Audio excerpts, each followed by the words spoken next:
పల్లె పిలుపు చెలో ఆంధ్ర న్యూస్కు స్వాగతం.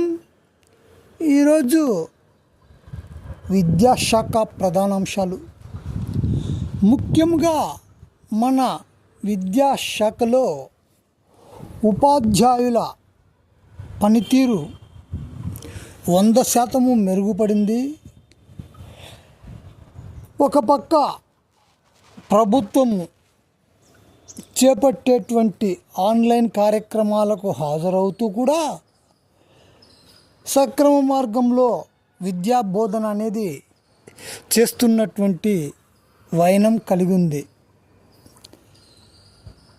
అంతేకాకుండా ప్రధానోపాధ్యాయులకు ఎక్కువగా ఆన్లైన్ పనులు ఉండడం వల్ల వారు బయటికి వెళ్ళి కొన్ని పనులు సకాలంలో చేసుకుని రావాల్సి ఉంటుంది. అయితే ప్రస్తుతము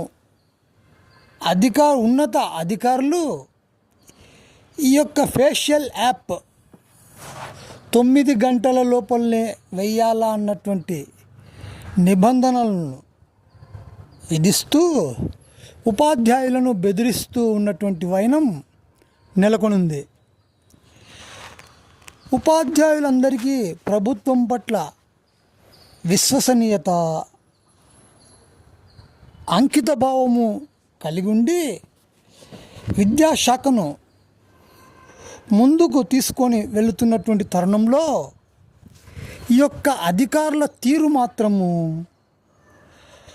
ప్రభుత్వానికి వ్యతిరేకంగా పనిచేస్తున్నట్లుగా కనిపిస్తున్నాయి. మామూలుగా ఫేషియల్ యాప్ పట్టణాల్లో అయితే కొంత ట్రాఫిక్ నిబంధనలు ఎక్కువగా ఉండడం వల్ల ఒక 5-10 నిమిషాలు ఎక్కువగా రావడం జరుగుతూ ఉంటుంది. ట్రాఫిక్ పెరిగినందువల్ల ఇటువంటివి సర్వసాధారణం. విలేజ్ లెవెల్లో కూడా దూరంగా ఉన్నటువంటి ప్రాంతాలకు ఆటో సౌకర్యాలు అవి సరిగ్గా లేనందున అక్కడ కూడా ఒక 5-10 నిమిషాలు అనేది జాప్యం జరుగుతూ ఉంటుంది.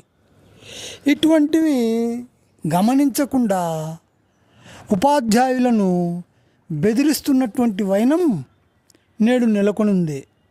విద్యాబోధన సక్రమంగా జరుగుతుందా లేదన్న చూడాల్సినటువంటి అధికారులు ఇటువంటివి చేయడమేమని మేధావులు ప్రశ్నిస్తున్నారు. ఇటువంటివన్నీ కూడా ప్రభుత్వం దృష్టికి